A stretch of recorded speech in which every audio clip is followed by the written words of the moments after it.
Hello, you are listening to Just Films and That. This is the podcast where we celebrate films we think deserve a little bit more love. Whether they're underrated or underseen, we're going to talk about them. I'm the host, Josh Allen, and I'm joined, as ever, by my wonderful co-host, Jamie Allen. Jamie, how you doing? You okay? I'm great, mate. I'm great. I'm ready to be the fat northern sidekick. As we see in many films, maybe that'll pop up in today. Who knows? Yeah, there's no. I mean, why would we point out the stereotype of fat northern sidekick? Why would that be, Jamie? Is it because it comes up in this week's film? Possibly. Yes, yeah. it is. Yeah. It is. Is it because we both play a sport that no one gives a shit about? Maybe. Yeah. If you had to play a sport no one cared about and enraged players of that sport who were listening to this podcast, what would it be? Ping pong, I think. Yeah, fair enough. Anyway, this week we are talking about Blackball from 2003, so spoiler warnings if you haven't seen it. Before we get stuck into it, if you could head on over to whatever app you're listening to this on and give us a little rating and 5-star review, then that would be amazing. It helps other people see us. We're also looking for more of your listener suggestions. We're trying to do more of those now that we've relaunched and rebranded. So if you'd like to suggest a film for us to cover, then drop us an email with a film that you think deserves more love and why that is to filmsandthatpod@gmail.com. Not don't put the in there. That was just me saying filmsandthatpod@gmail.com. Also, if you could head on over to whatever app or whatever you're listening to this on and give us a 5-star rating and review, that would be amazing because it means other people can find us and listen to us. Also, if you want to put your film suggestion for a listener suggestion in your review, then feel free to do so, and we will even prioritize those because that is a lovely thing for you to do. Anyway, Jamie, Blackball, have you seen it? I had. This is one I rented it when it came out, and then much like the rest of the world, heady days of 2003. It had zero impact on me or the world, and just went, and I never watched it again. And I went, "Oh, that was a film." And you thought, I'll never talk about that on a public forum again. I was like, "Oh, well done, Mel Smith. I wonder what else you've done." Oh, Bean, the movie, cool. Yeah, which is a solid film, great film, underrated, underseen, as confirmed. Yeah. So when you said that we were doing this, I was like, okay, this is going to be another one of Josh's chores. All right, fine. And then it's every film I pick. And then I watched it, and then I loved this. I thought it was great. See. This made me laugh from the off. As soon as Johnny Vegas delivered, there's a line. I know we're going straight into it, but there's a bit where he does his Rizzler trick, and Johnny Vegas goes to the granddad. Oh, don't worry, he always does this. And then he puts a scarf around his head. And Johnny Vegas' delivery of that, now that's new. Yeah. I was cracking up. I was like, all right, this is good because he's not riffing. He's not been told to just, improvise with something. We've got a stand-up comedian in a film where they've given him a script.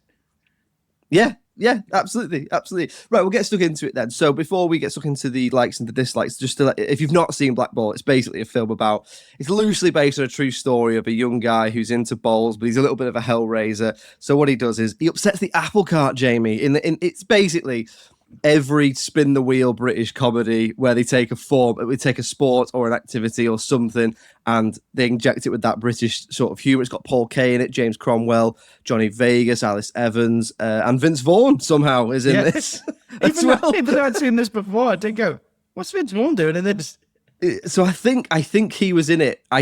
So I'm sure I read somewhere they actually released it later than it was made, and in the interim he blew up. He did like Wedding Crashers and Psycho, which I've not seen, but apparently it's much better than the Hitchcock version. That's what everyone says something. Yeah. So the reason I picked it, as I don't know if we've already touched on this, basically I think that this is underrated and underseen. So I think the scores are pretty harsh. And I think that it deserves to be seen by more people. I think it's a solid British comedy. I think it's a fairly tried and tested formula, but I think it's done really, really well. So you've already given your first sort of thoughts there and that you actually enjoyed it. I'm actually made up to hear that I thought this might have been a struggle of me trying to win you around to another film. I'm sorry, didn't like. For some drama, I can pretend to hate it and then you can win me around. Just to remind you, if you've not listened before, we always do the positives, the negatives. So we do what we like and then what we don't like, and then we'll have a little look at the critical reception, decide, is it indeed underrated and underseen? So go on then, Jamie. Like, what did you like about it? I'm glad you liked it, but what did you like? You just love bowls, don't you? Yeah, I mean, do you know, I was thinking about, like, what are my favourite things about this? There's actually a really solid story in this, and it is nice that we've just remade Happy Gilmore for the UK. That was good. But yeah. Well, do you know, with like, let's bring up the parole officer, for example. You have set pieces in that have nothing to do with the story, like the roller coaster set piece. And that happens in a lot of like noughties and 90s British comedies where they've gone, we can afford this as a set piece, or this is an idea, we'll work the story around this. It feels like every note in this is through character and actually quite natural. Like there's all of his like antics that he gets up to, everything he does. Like when he goes to and crashes the banquet is like character led. That's an actual. He's really angry about what's happened to him.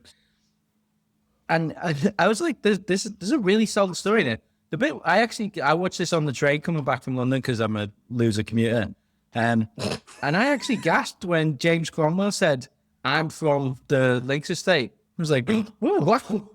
There's like a really good character like twist that you get. Yeah, it is, because there is that. So it's got, I mean, I'll go on to what I think in a bit, but it's got a lot of what's great about British comedy, which is it does deal with class and stuffiness and, all those sort of stick up the arse type British sentiments that we know in things like the Full Monty and Brassed Off and all that sort of stuff. But in this, you are right. Like, it has got that little bit of extra where you think that, okay, it's just Paul Kay, Cliff Starkey's character versus Ray Spate, who's the sort of villain, the James Cromwell character. And this idea that he wrote the rules on Bowls and he's upper class and he hates me because I'm from that estate. And like you said, there's that moment, and it is a bit of an emotion bomb of, I'm from that estate. Like, you are angry at the wrong person. Yeah, I think this is a film where, like, films along this, like, you go, why is James Cromwell in this? He's being wasted. But this, actually, you need someone with the gravitas of James Cromwell to, I know, the nuance of, because he manages to make himself likable, even though, obviously I'm from Liverpool, which means I'm just programmed to hate any upper class, like, Daily Mail reading toss. But he puts enough, like, humanity in there that you want him to succeed at the end. And I checked, It's 16 minutes in that you get the Ray versus Cliff game. So I was like, okay, so you're going to join forces at the end. This is going to be, and actually they didn't even fall into the trope, but I thought it was going to be like Apollo teaching Rocky, who was like, oh, he's Cliff's going to go bad, or he's going to need some kind of training, and that's where Ray's going to come back out. But no, it's just that they join forces to defeat the UK's natural enemy, the Australians. Yeah, 2 Australian guys. Yeah. What, do you mean Joe Mangle from Neighbours? Yeah. Yeah, I was going to say, isn't one of them in Neighbours? Yeah. No, you're right. And like, it is that thing of they drop in why James Cromwell's character is so revered in the world of Bowls, and at the end, it's that thing of the old head teaches the young head the one thing he needs to become the complete article sort of thing, isn't it? And I think you touched on this as well. This is unapologetically British. Like, there's no pandering in this, to the point that the Asda bag is actually very important. Like, if you're from a different country, you don't know how funny it is, because we all know someone who carries stuff around in an Asda bag. And that he goes back for it, and it's there's no explaining it, there's no changing it to a franchise that everybody knows. It's just a very British thing of a man in Torquay. They don't explain where Torquay is. You just have to know. Nope. You just know it's by the sea. Town. Yeah. Yeah. But like, if you're in the UK, you know the exact kind of people there, because we all have seaside towns where there's people for money in that town, but there's also very, very local scumbags. Yeah. And it's hard to explain that to, like, that someone from a different country. But this is just so British. And when you have an American turn up, you think like, oh, is this so that we can explain like some British references? No, it's just so that Vince Vaughn can be a bit of an arsehole for a bit and remind everyone how tall he is, and then we'll carry on with the film. And it even makes jokes that he is a fish out of water himself. It even has him like not knowing what anything means, and obviously just trying to keep up the facade of being a like sort of smooth and slick sports agent. Yeah, it's what else did I like? 2003. That is the height of Let's Make Everything a 12A PG-13, and this has got some great British swearing in unapologetically. This is a 15 as well. I like those films he calls that him go a fucking wanker at one point. Yeah, films that go, right. We don't need to make 100 million on this, so we'll just have some swearing in. Because this could, there's nothing really too risky in this, so this could have been a 12. But it's like they went, nah, we'll just do it anyway because it's more fun when we swear. Another good thing about James Cromwell, excellent example of an American doing a good British accent. Wait, is he American? James Cromwell is, yeah. Oh, he just feels British, doesn't he? Because of the pig in Babe. Yeah. because of the scientist in iRobot, a good film. I was sure he's a mag. I think he's American. Yeah. James Cromwell's Hello, American. Will Smith. I've got to kill myself. Try and work out to murder. My wife's sick. I hope Michael Clark Duncan can fix her. We just found a new quiz round. James Cromwell as a northern man in every film he's been in. I'll have to shoot you now, Kevin Spacey, because you know too much. Get bullet in you. Well, this is all getting cut from the show. Anyway, what else did you like about it? Do you know what? Like, it is Paul Kaye, isn't it? Mm. I actually really don't like the Dennis Pennis. Yeah, if you don't know Paul Kaye is. Look him up, and he's like famous for this very arrogant character, and he rides the arrogance really well in this. I don't know if it's because he's going up against like the establishment, or I don't know if it's because he still takes moments to pay respect to people. Like when he has the elder gentleman who he's beat, he does like say, give him a round of applause, and he's flirting with that like elderly lady in the audience. But because I don't like the Gallagher brothers, and I don't like that kind of swag of I'm arrogant and I'm better than everyone. But I think Paul Kaye really like lands this character well, because this could have been loathsome. He could have just been really annoying. Yes. Yeah, that's right. That's why I made a note of that, which is that he toes that line between he is cheeky, but he's not a bully. Yeah. So there are lots of moments where you think if that is in the hands of perhaps a less likable screen presence or not as well written, then it would be he's just an arsehole. But actually, there is no point where he really does anything where you think he's not justified or where he's not a dick. Because he also does that thing of, again, it does that classic tale of being corrupted by success, but he even does a bit where, Vince Vaughn's character gets hold of him as a sports agent. He's all slimy and smarmy, and he sort of starts affecting his personal life to the point where he basically leaves his girlfriend for him. And when he finds out, he just kicks off. It's not like he could be convinced. It's like, oh yeah, maybe you're right, and and I'm really sort of selling my soul here. It's no, fuck off. Yeah, you absolutely literally goes, get the fuck out. Yeah, he makes some bad choices, but he does. It's like he doesn't really sell his soul that much, and you can kind of get like, oh, he's never had any of this. So, and there's some really nice dramatic turns in that. Isn't it that his granddad had to paint the house that he gets bought for him? Yes, so he has it rented or bought for him once he gets success, and his granddad, Bernard Cribbins, is a painter and decorator, and he basically gets hurt because he's not got anyone to hold the ladder. Yeah, I mean that's as a metaphor, they land that pretty heavily. Like he didn't have anyone to hold the ladder for him, so he fell off. But as soon as he said at the start, like I need someone, he moves the ladder for him, doesn't he? Because he's like, you're too old for this. I was like, oh God, are they going to kill off this old guy? Are they going to kill off? Are they going to fridge him to give him some character? But instead, he just upsets him a little bit. Yeah, which is fine. It's fine to upset old people. You always say that, don't you? So, oh yeah. So did you remember anything about this? I remembered apart from the general plot. Yeah, I remembered that. I also remembered Dennis Pennis was in it, and that it ended really flashily. But even then, they call out. I did make a note on this that they called out like the over-analyzation of sports before it happened. Like it feels like a joke when they're playing bowls at the end and they've got the commentators are like doing the computer predicting where it's going to go, and they're calling out everything. Well, actually, that is like, if you watch Monday Night Football now, they are, it's let's track this back. XG. Yeah. Expected bowls, XB. And also, the film definitely understands that no one really cares about balls. Like, they don't go into it, like, overly explain it. When they have the moment near the start where James Cromwell has to explain to the audience how to play balls, he just explains it to someone who already plays it and should know. I was up to, like, it's not even like a rando who's just turned up. He's like, oh, I see you playing balls that you've probably been playing for 10 years, but let me explain the rules to you. Yeah. Another person playing the same sport as me. But no, you're right. There's a lot of great stuff in this, a lot of great comedy. Like I say, it is that sort of quintessential spin the wheel British comedy. It's in this town, and this is the premise, and it's this, and it follows that same line of dealing with class, with injecting it with heart, and having a great soundtrack with funny, likable, quirky characters in there. lots of jokes in there about things like bureaucracy and stuffiness. That there's a whole joke in there about a committee updating leisure centre sign and just concluding that they should have a sign that says no thongs. There's a whole joke about if you're on a particular committee, when you're watching the bowls, you walk into this little enclosure and there's a tiny gate. Yeah, the tiny gate joke is great. It's great. There's plenty of laughs in there. I'd say there's at least 5 to 10 decent laughs in there. A lot of them are in the first half and stuff like that, but it's still pretty funny.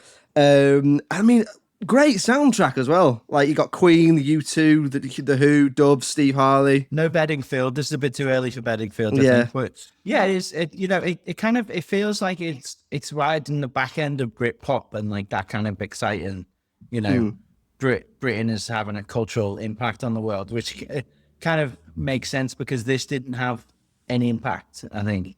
No. Which I think it's quite sad that this. Obviously it's not up there with Billy Elliot, but this isn't a terrible film, and it's,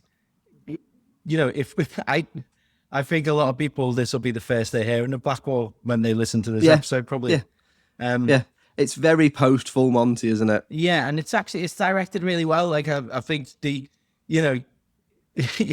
Mel Smith managed just to wring enough tension out of a game of bowls. Like, he understands the ludicrousness of it, but also stuff like this where you're looking at a culture that you're not part of.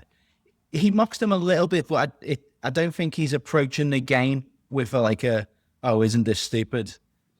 Like, no, a lot, and it is all done with affection. Like, there are jokes about that it's mainly played by old people, but it's never at their expense. It's just a joke. It's quite well balanced in that sense, isn't it? I mean, it's written by Tim Firth, who also wrote Calendar Girls, and I think these were actually released in the same year, which I think is quite interesting. So, yeah, I mean, Tim Firth, like, he's up there with like the godfather of this sort of film, isn't he? Like, quirky British stories presented, whether they're about a piece of history or whether they're about something like this. Yeah, and I think they, as I mentioned at the top, they put faith in the script so that I think Paul Cage's character probably would have come off a bit meaner if they'd said, all right, now you get to riff.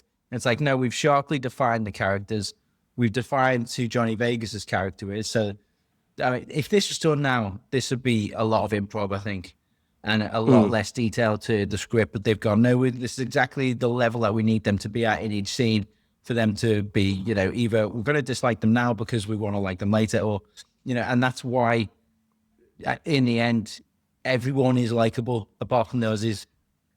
Yeah. Fair enough. And again, there was I had to check. I was like, is my sound going? They do a very funny joke where the Aussies just mumble to each other and then they go, what the fuck are you saying? Yeah, because that's even that, it sort of leads you down a road where you're like, oh, they're doing the cliche fucking the cliche stereotypes of like maybe a bit of anti-Australian stuff in there. And then you realise they're not. It's actually just a stupid joke. And it's like, and that's what you mean where, like you say, a lesser film, or if the script wasn't so tight, or if they'd been allowed to riff more, that joke might not have come to the forefront because it is so well done. It does, doesn't it? Yeah. And again, I don't know if I feel like maybe this will come in dislikes, but I would have actually liked to have seen more of the Aussies and more of that tension. Maybe earlier on, maybe they diss Britain in a press release or so. They directly attack. One of these. Yeah, maybe, I don't know, you could say something, couldn't you? Like maybe the Aussie, that maybe Cliff and Ray are drafted in because they're particularly, they stress the current team out so much. One of them has a stroke or something, like something like that. Is, give them more of an inciting incident to dislike them, not just because they're the opposition players. Yeah, or because they're Australian. All right, let's get them. Or because they're Australian. Yeah. Okay, so let's move on to talking about anything we didn't like then about Blackball. Is there anything from you, Jamie? I know it's not, it might not have been an absolute smash for you, but you seem to like it more than you didn't like it, which is good. But is there anything you didn't like, and if so, what?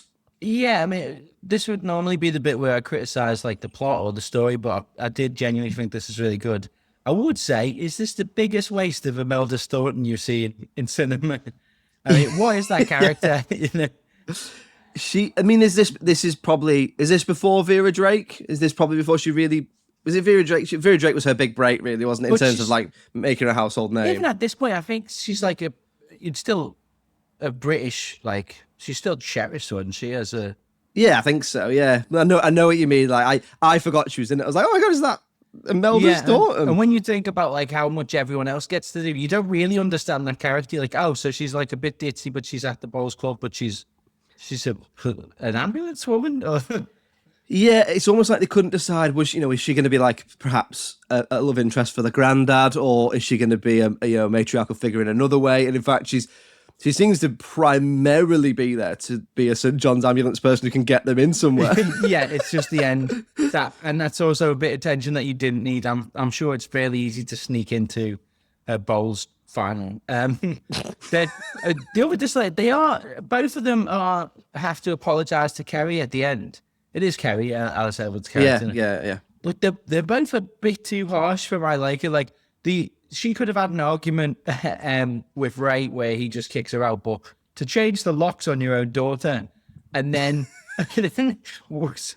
be so worried that you have to give missing posters around. You locked her out. Yeah, and she's not missing. She works in the local pub. I'm sure like anybody could have just said, I've seen your Kerry working down the local pub, like one of the bowls people would have seen. Especially because he seems to be such a big figure in the community. Yeah, but like they're both really a bit too harsh, and the apology isn't strong enough, I think, because she loses a job as well, doesn't she? Which as a teacher, which the implication being if you lose one job as a teacher, it's probably likely to have an effect on getting another. Yeah, I mean she has to work in a pub, and I think Cliff doesn't really get, even by the end, like, I have really ruined your life, and even when it comes out, like it's a classic, like, oh, we've been caught smooching in the newspaper. Like this is a trope that you get in the kind of rise to fame. Oh, and I'm now famous and you're normal, and I'm not understanding how this is impacting your life. But if you've been sacked from the job that you love, there should be a bit more than just the arseholes about that. So I think that either tone down the impact that both of them have on Kerry's life, or really push up the apology that they have to make. Yeah, I think it would probably be the toning down, wouldn't it? Because how do you apologise for getting someone, like, basically uprooted someone's entire life? They've been through all that training to be it looks like she's a PE teacher or something, and it would, it's I mean, it's sort of a different bygone era in terms of how the media were. I mean, there's still elements of that, but it's nowhere near as bad as it is portrayed in this. Well, actually, though, now you point it out, she's only a PE teacher, so it's not real teachers. No, I know what you mean. There are those plot conveniences, aren't there? Like that's definitely something I noticed in this. Like, I would have liked even maybe a little bit more about why is this younger man into bowls. I know it hints that it's because he lost his parents and his granddad took him to the bowls, and then he just started playing because he was so bored he couldn't help himself. But I would have liked more about why is he so flashy, why is he so cocky, why is he so this and that. Whereas it's just he's a bit more of a stock character. Yeah, that was a weird line where he says, "Oh, I never actually liked bowls. I only played it because I was bored." Like that. I thought that came out of nowhere. I was like, no, he loves bowls because he's trying to get the local kids into bowls. Like that should have been, when my parents died, you used to take me to play bowls and it distracted me, and that's how we grew together, is because he is close to his granddad. Exactly. And it just felt a little bit off. That should have been, oh, this is what brought us together, and that's why I love bowls, because I love you. That would have been an actual, like, big emotion bomb. But instead, for him to, and it's not, he doesn't even say it to hurt his feelings. Like, you think that's a genuine thing, that he was bored, so he started playing bowls and just happened. Like when you get footballers who aren't, like, really that passionate about it, but like, I'm just good at football. I'm good at it, and it pays loads of money, so here we are. And I've learned Spanish, so I might as well. Yeah. Might as well move to... All right, Jake, come on. It's all right. We know you've been through a lot in the last couple of months, and I'm still getting over it. But no, yes, I know what you mean. Is there anything else from you? I've only got one thing, really, but is there anything from you on the dislikes? Is it just how much you don't like bowls? Nothing too strong, but I think the end of this is that, it's a group of people who've succeeded. You've got your Johnny Vegas, the granddad, James Cromwell. And also you have a pub setting. That ending where he apologises to his granddad, that should then be them. They've just had a big success. It should be everyone together in the pub. It should be James Cromwell embracing, Johnny Vegas. They have a fun moment because it's the working class. And I felt like them two just going on to have a cup of tea. That wasn't as like high-spirited as it could have been. This could have ended on a massive high of, come on, let's go have a pint. And it's everyone together having a pint. And you've got they do a bit of tension of the fellas who work at the bowls club. Like a lot is riding on the success of this, and then it can end on the gang's all here and we're all enjoying. Yeah, maybe a little bit more of a going off into the sunset together type of ending rather than just a, hey, well, that was it, wasn't it? Yeah. Stuff happened, didn't it? Yeah, it was really, we won at bowls, didn't we? Yeah, I know what you mean. Like almost like perhaps some more stakes in there, maybe more about like if you win this much money, and that'll really help you. You know, your granddad can finally retire because he appears to be being a painter and decorator well into his 70s. Yeah, get a pension. Come on, mate. Yeah, exactly. Yeah, not for me. The only real thing would be, I do think it does that thing where there's a lot of jokes at the start and they do sort of fade away and it becomes more emotional. I don't mind that, but I do think the sort of the placement of the jokes is a little bit uneven. It's quite heavy in the first third to half an hour of boring jokes about bowls and jokes about stuffiness and jokes about this, and then it's just becomes a little bit more by the numbers towards the end, and perhaps that's why you're talking about that lack of feeling of stakes towards the end. Yeah, and there was a moment here where I was like, oh, you've lost an opportunity here where the Aussies say something like quite cutting to James Cromwell in the last game, and I thought there could have been a real moment to show like British wit and because this film, even though it's from the Paul Kay character's perspective, you could have shown like an elderly British person has like a very cutting wit, and he could have said something like to cut him down. And you could have like a cheer moment where it's like, oh, it's James Cromwell fighting back, and we get a victory because he's not fighting Paul Kay. Especially because you see that he can do that because he does it to Cliff. He says something about melting something down and getting your granddad a new suit from Oxfam at one point. So he obviously does have the wit. So why is he not using it? Why at the end are they so stumped by just two Aussie blokes who are good at bowls? Yeah, so that would have been nice. But apart from that, I haven't got a lot of criticism for this. I enjoyed it a lot more the second time watching it than when I watched it back in 2003. Okay, so we'll move on to talking about the critical reception then. So just to remind you how the scores work, we do IMDb, Rotten Tomatoes audience, Rotten Tomatoes critics, and then we average it out and decide is it why we chose it. So I chose it because I think it's underrated and Underseen. So we've got a little bit about the box office as well. So scores wise, Jamie, how do you think it did? What would you give it? What are we looking at? I'd give this are we doing halves? I'd say like a 7.5 for me. This really, wow, that might even be higher than I'd give it. Oh really? No, I really enjoyed it. I think there's when something's like a throwaway comedy, I think there's a tendency to give it a low rating because it's not, it doesn't feel important, but it does what it set out to do. So and as we said, we when we had our dislikes, there wasn't really anything too strong there, was there? So nothing specific. You could certainly say it's perhaps in our, you could say it's not that funny in places, but it's still, there's plenty of laughs in there. So yeah, I think you're right. Yeah, and I'd actually prefer that over like shoehorning crap jokes in, set pieces. Yeah.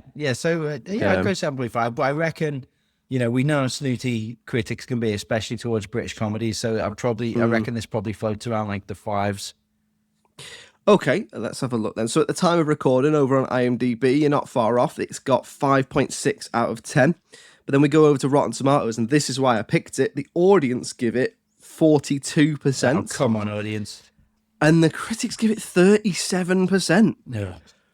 Which averages out at 45% overall, or 4.5 out of 10, whichever way you want to look at it. Then box office wise, it made, from what I could see on Box Office Mojo, just over £1 million.